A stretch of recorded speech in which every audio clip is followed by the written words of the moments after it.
What up, random rockers? Alright, let's get into it. The new Blink record, California. There's not much really I can say about this,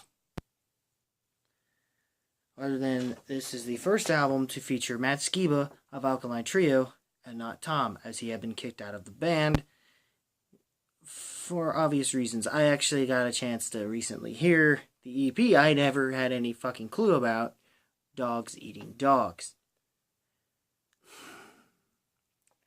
And for reference, before that, I have, if you can see it, I'll pull it up a little more.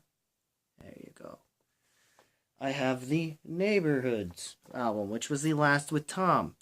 That album was technically a Plus 44 meets AVA project, slapping the name Blink-182 on top of it. However, if you were smart, like most people are dissing that record and wish they had another Untitled. Some people, I like to Take Off Your Pants and Jacket. I don't see what other people's problems were. Some people wish for another Anonymous State, but actually, some people, I know one, and I know a lot of other people will say this too. They want another Dude Ranch. Compared to Cheshire Cat, at least that album doesn't feel nearly as dated. That's Cheshire Cat, though. But yeah, that's another thing. Dude Ranch does work, but it's, I guess, kind of I guess Dude Ranch does seem a bit on the dated side, but it can still work, I guess, if that's your first introduction, if you're a teenager, yeah, of course. But let's face it, if you want a more mature aspect, it seems that for Blink, it's the Untitled. I don't have it on me. My sister was supposed to figure out something with my friend, not a friend, a relative of mine, but that didn't work out. So I had to find another way to do my research. So, and now here we are. So all I have is this record to go off of, the last album we had in 2011. Yes, 2011. And I'm going to tell you, this record isn't that bad as everyone else says it is. Because the thing is, if you liked what you did here out of Plus 44, even though that really wasn't much of anything since what happened with Untitled at all, and it made me wonder if this record was going to be a little more of a Plus 44, or was it just some slapping of Alkaline Trio then, as this was that in the AVA. And the difference is that it just maybe was a Blink record with, maybe some people say it was a Blink record, but that just had a AVA trying to pull off a crossover at gunpoint. I'm not sure about that myself. I honestly think it was AVA meets Plus 44. There were some Blink and Mexico Racer comparisons, but it's not entirely true. If anything, the Untitled should have given a good enough hint as to what we were supposed to expect out of AVA records from Tom. And those records, at least the first two, didn't turn out so bad. Well, I only had the first one. I never really cared for what I did hear from the second one. I may have to look back on that. But I'm willing to say, if you get this deluxe edition, not the 10-track version, especially the problem is that tracks 5 and 6 right here were not which should have been part of the actual standard edition, and it would have seemed exactly like how Untitled was for some people. A much fuller record, even though it could have sounded pretty damn good, and it would have worked for what it was. Even with it being kind of a mess, and maybe Untitled was kind of a mess, but that album became a grower. And something that showed that a sense of maturity that worked, even though Tom's voice being whiny doesn't always work out so well, but still. And maybe some people it's an end of an era, and this is the beginning of a new one, and that album is, of course, California, and a lot of the issues that had happened, pretty well leaving Mark Hoppus, the only true original founding member left in the band. Could have just called this a Plus 44 record, but the thing is, It is a Blink record, guys. Sure, Tom's not in it. But Matt Skiba was definitely a best choice. He's been in a band that is most noted that as a punk band that is a trio. That ironically was around the same time frame that Blink was starting to blow up, actually. But they weren't getting as much success until like later on when like the Fall Out Boys and stuff were happening. Speaking of which, Patrick didn't know this until I looked up on this, but Patrick Stump of Fall Out Boy has 2 fucking credits for 2 songs, Sober and San Diego. Both actually are really fucking good songs. I'm not saying anything against Patrick Stump's songwriting abilities. It works pretty well for what they've toured with the band before, and so they must have been friends and like, hey, here's some ideas to throw in at you, you know? Even though, like, Fall Out Boy is nothing like what they used to fucking be.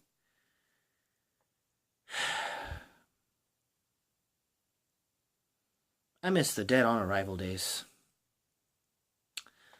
Anyway, back to this album.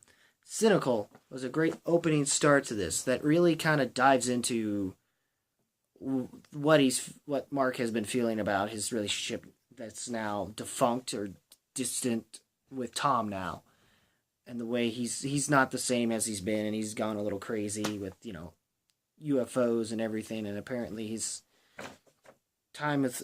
he hasn't been the same, and like Tom seems to be just out to lunch, man. I don't know if part 2 of the Love record came out or not, but I heard part 1 and I was just disappointed, especially when you were hyping yourself up for something like the, you know, Letters to God part 2. I mean, I'm sorry, this should be a review for this album and not a rant about everything else in the history of Blink-182 and everything else involving Blink-182. But I figured, you know, that's the best I can do with this review, is just pretty well just give you a history lesson. So, but there are some songs on here that show the band, this would have been a proper, I guess in a way it is sort of a much better and far more proper follow-up to what could be what Untitled gave us before Tom had decided to all of a sudden just call it quits like they did. There was always an internal problem between Tom and the rest of the band. The fact they made that album work out as well as it did is surprising enough as it is. The album would have been called No Future, which was like the second single they decided to release for this album.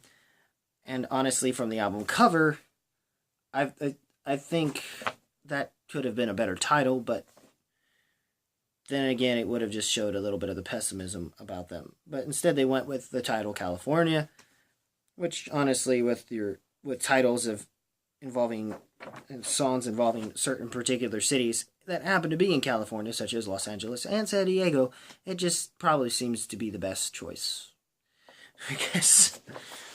Bored to Death was the first lead single. This is in the second track off this record. It's been getting plenty good radio airplay on The Point, or at least my radio station here, 105.7 the PPNT, 105.7 The Point. And of all the ones that have been released as singles, in my opinion, I feel like that one was one of the better choices. Rabbit Hole's great as well. I mean, Deerhead, shut up. I can't listen no more. It's late, so shut up. It is too much to ask for. Or haunted house, you're superstitious, you are the coldest stone-carved marble faces. Fall down that fucking rabbit hole. I'm barely standing on the ground. All the hints that you leave are too hard to believe at all. I won't fall down that fucking rabbit hole with you again. I mean, and plus, the way the track Los Angeles, or at least when it gets to that chorus element of Los Angeles. I'm no Matt Skiba, but son of a bitch. This track from the moment I heard the beginning of it is like, especially deciding to go through and look back on Alkaline Trio's works, which I haven't gotten all the way through yet. I didn't get a chance to. I'm like 3 albums behind. So I may not have been able to figure out what. I have an idea that what happened with Crimson and maybe the album that came after that, Agony and I, Agony and Ivory, and Irony, I think is the album's name. Seemed to be the direction on the Alkaline Trio side that seems to come into play. But there are also moments that maybe going back to the more old school style, but more in the new school feel, probably like the albums that followed Agony and Ivory that came out in this past decade. That, such as This Addiction and My Shame Is True, I believe is the name of the album. Anyway, and that's kind of where the direction goes from here. And it makes me wonder, where songwriting-wise is Matt Skiba going to fit in from here to the next potential Alkaline Trio album we're probably going to get next year? I wanted to do a sort of a Rod and Rock countdown, but I think I'll wait to do that because that one will be more specifically drawn towards the Tom DeLonge era. That is a sort of a rest in peace at this moment. Though I wouldn't mind seeing Tom somewhat come back as just in a collaborative way that's genuine, authentic, and just flows better with them. You know? Or hopefully if he can get along with the rest of the band and Matt Skiba. But that, who knows? But, and not to mention, Matt Skiba's vocals on most of these tracks, they harmonize better. Though the problem is at certain points when they get out of songs where they do dual, there are moments where if you don't know about Matt Skiba's vocals, you won't tell the difference between that and Mark Hoppus to the point where you'll feel like it's plus 44. So that may be a drag, but that doesn't mean that the album, but don't let that, but that means you just got to keep enough of an open mind. And if maybe you like what you hear out of Matt Skiba's vocals, and I think just hold on and let tracks like Los Angeles come in and really allow you to take notice and bring in a lot more of why Matt Skiba was a good choice and why he fits better with this band.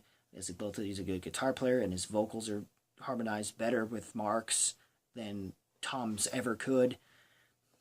And I've heard them try to do. I actually recently seen something that they did at some place for ABC or something where they did a live show, and they try to do all the small things with Matt. Was actually not too bad, surprisingly enough. Now most of the tracks were clearly between Bored to Death, and the other tracks were just mostly Mark oriented. They didn't finish the rock show track or finish up talking about that one, but that's what happened with that. If you want to see it, check it out. Yeah, it's late. That's an inside joke with a buddy of mine. Harmonized yawns.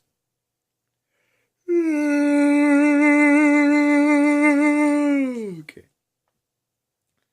But yes, there are good tracks on here too. I mean, the feature was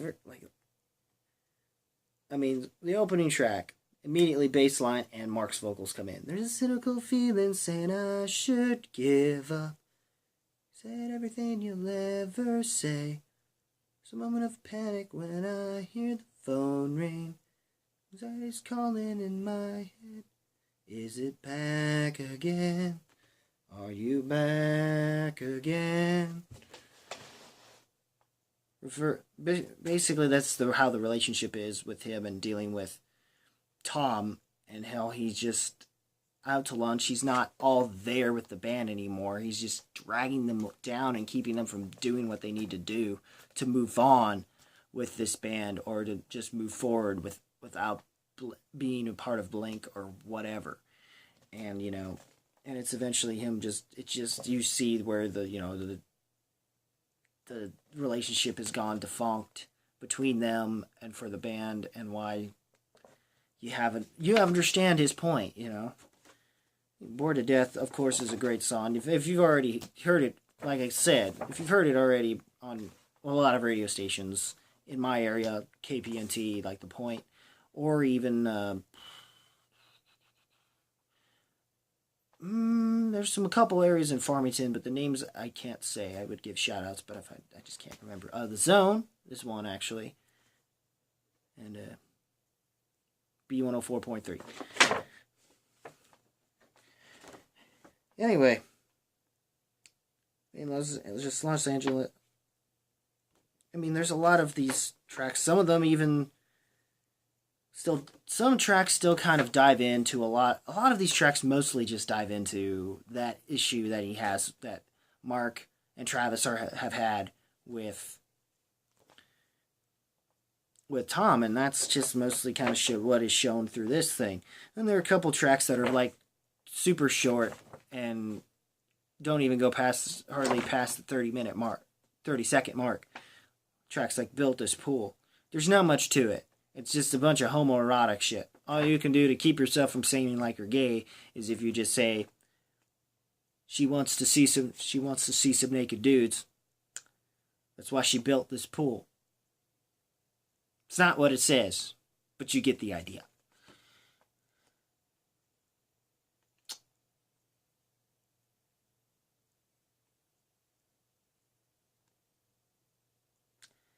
And of course, Bohemian Rhapsody, just, there's something about you that I can't quite put my finger in.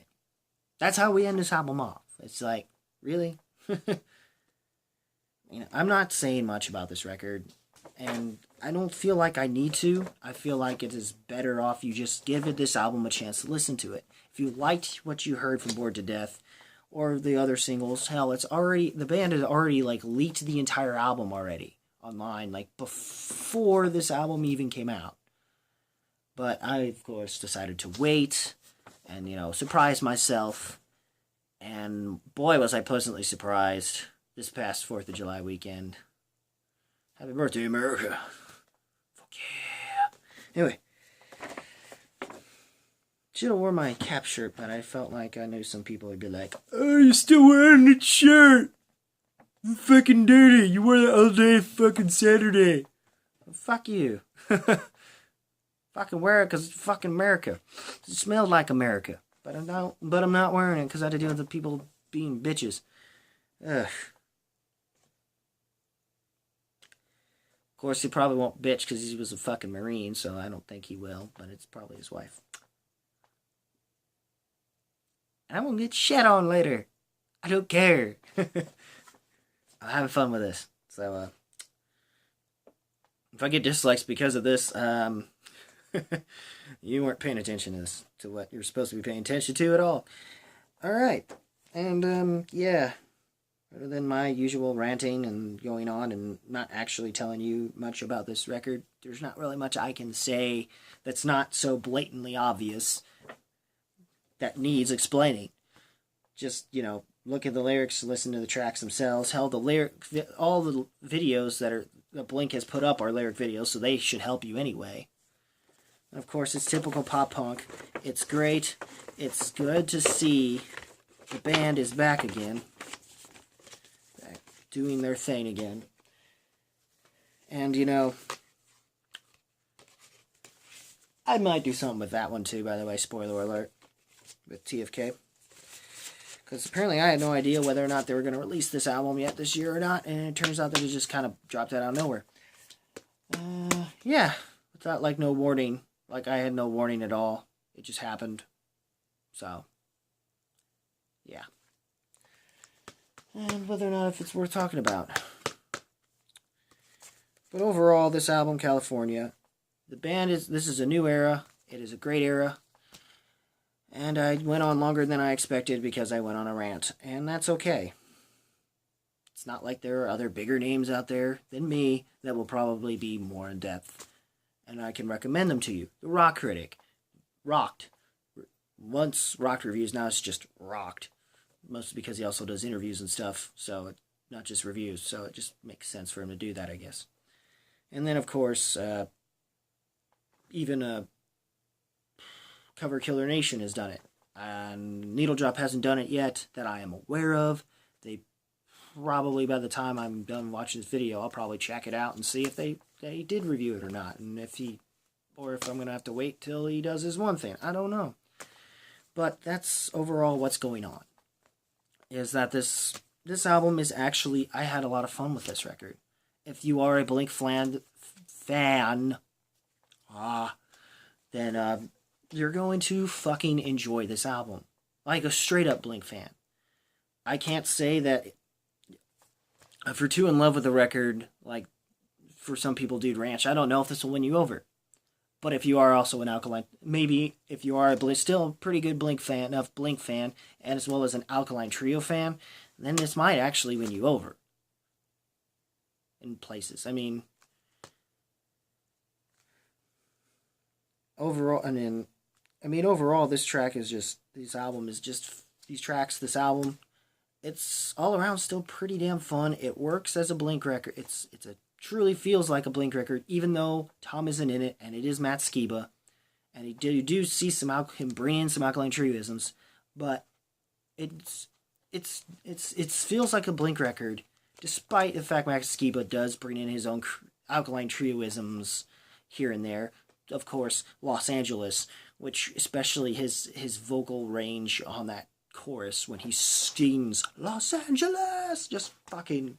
By that point, I was like, okay, this is what I'm looking for. Matt's not being held back by Mark or Travis. He's part of the band, and he's bringing his own creative vibes just to bring something new to the table and to show that the band is still maturing, but also doing these little snippets like Built This Pool or Bohemian Rhapsody that show, okay, we still have that somewhat childish humor, but we're not going to like throw it all up in your face for more than a minute or two.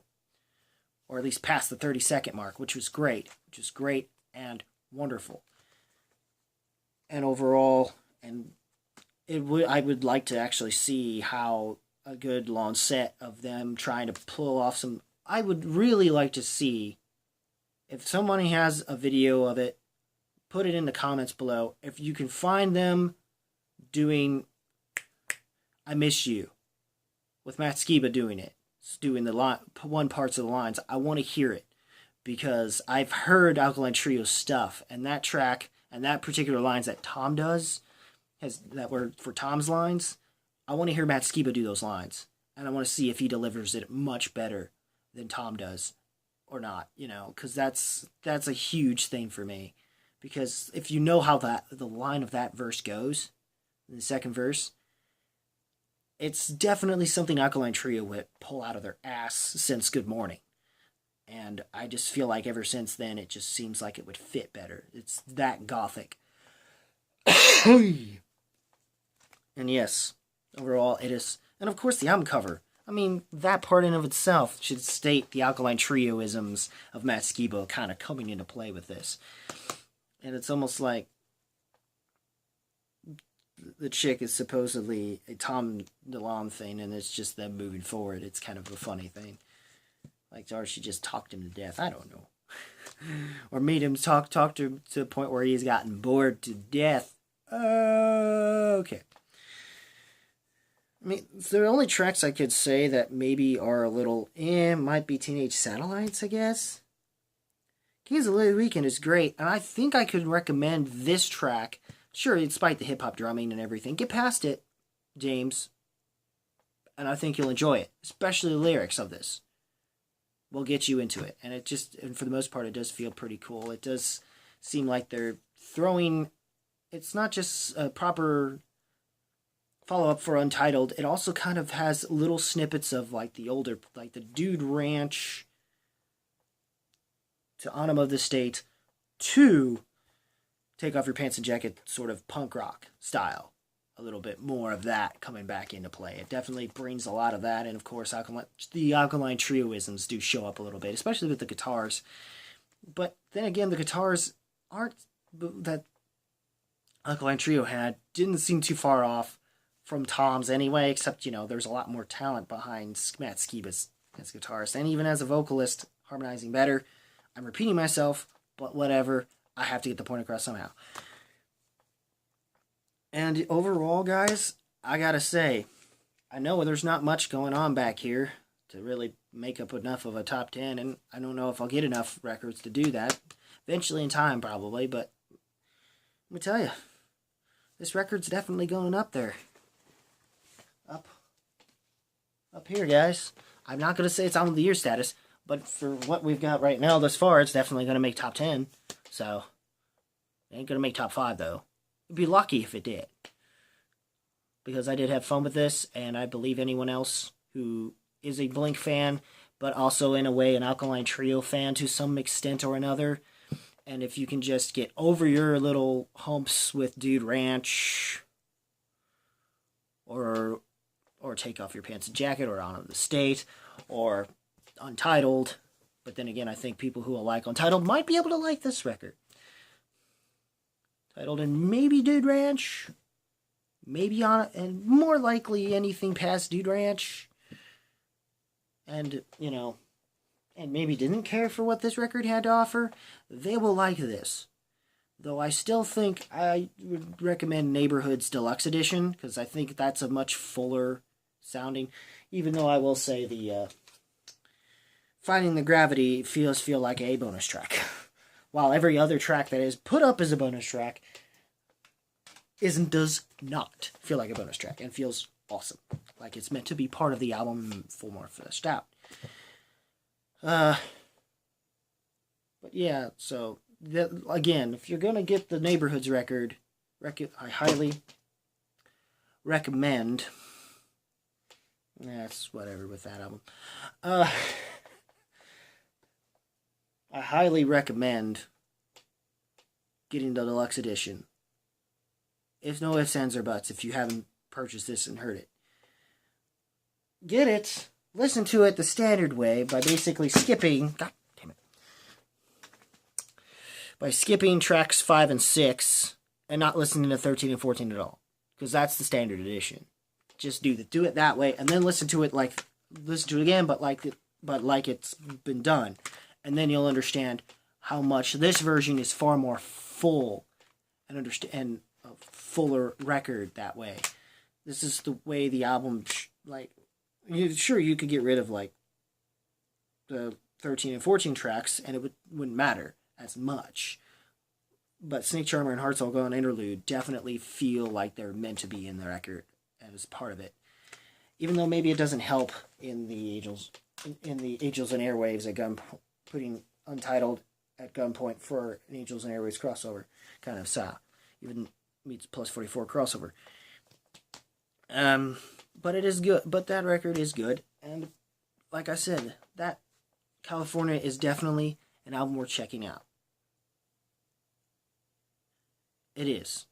Just go fucking buy it, guys. It's worth it if you are a Blink fan.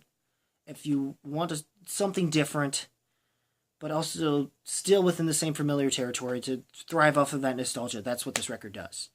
And it knows that, and it does it well, and it shows and it perfectly is a great way to start this off. The only issue I'll have is, what am I supposed to expect from them after this record with Matt? If anything at all. But that almost honestly will depend on what Alkaline Trio will do. And whether or not, if Mark or Travis decide to do a plus 44 outfit, and also depending on whether or not they manage to somehow decide to bring Tom back for some reason, or if Tom decides to somehow get Khan, which would, fingers crossing, that to some degree, even though I think they should leave it alone. But if they don't, make it fucking count and make it a good record. If not, then just stop. Just leave the industry forever, Tom. Just leave the industry forever.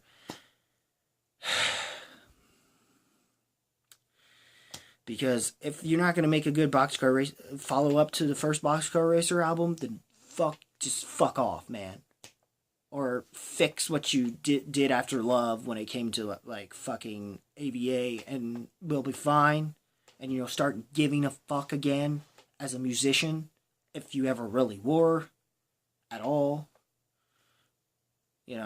Or at least a good punk musician of some sort. Just come on, Tom. Make me feel good about trying to fucking do your vocals. So try to rip off your vocal cords or something. Feel good about it. Now make me feel bad about it. Fuck.